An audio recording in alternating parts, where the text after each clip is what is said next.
குறையாத அன்பு கடல் போல வந்து நிறைவாக எண்ணில் அலை மோதுதே. அந்த அலை மீது இயேசு அசைந்தாடி வரவே பல கோடி கீதம் உருவாகுதே. குறையாத அன்பு கடல் போல வந்து நிறைவாக எண்ணில் அலை மோதுதே. அந்த அலை மீது இயேசு அசைந்தாடி வரவே பல கோடி கீதம் உருவாகுதே. ஆண்டனிஸ் வாய்ஸ் இணையதள அன்பு சொந்தங்களே, அன்பு குழந்தைகளே, பிள்ளைகளே, பெற்றோர்களே, அனைவரையும் மீண்டும் சந்திப்பதில் மகிழ்ச்சி அடைகிறேன். சுகமா இருக்கீங்களா?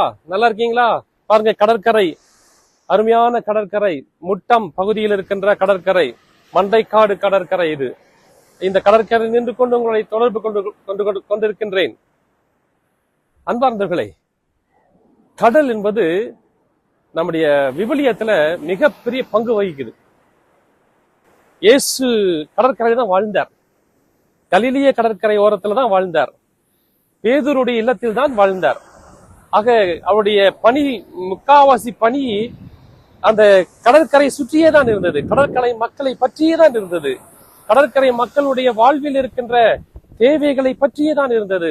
அவர்களை எண்ணம் கொண்டவர்களாக, அவர்களை ஒன்றுபடுத்துகின்ற விதமாக இயேசு பணி செய்தார். அப்போஸ்தலர்களை அங்கேயே அழைத்தார். பேதுரு மற்ற எல்லாருமே கூட அந்த கடற்கரை சுற்றியே அவருடைய பணி வாழ்க்கையில் பங்கெடுத்தார்கள்.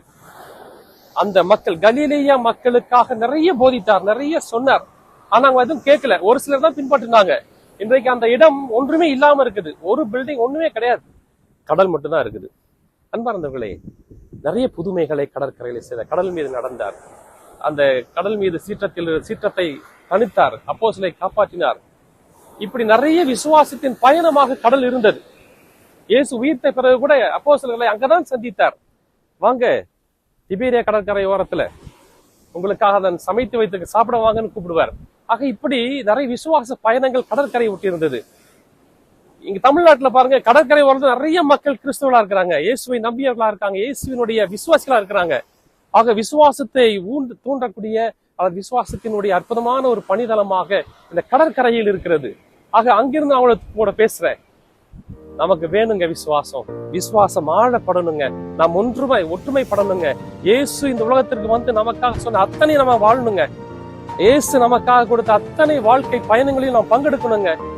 இந்த கடற்கரை சொல்லுகின்ற இயேசுடைய அந்த விசுவாச பயணத்திலே நாமும் பங்கெடுத்து உறுதிப்படுவோம்.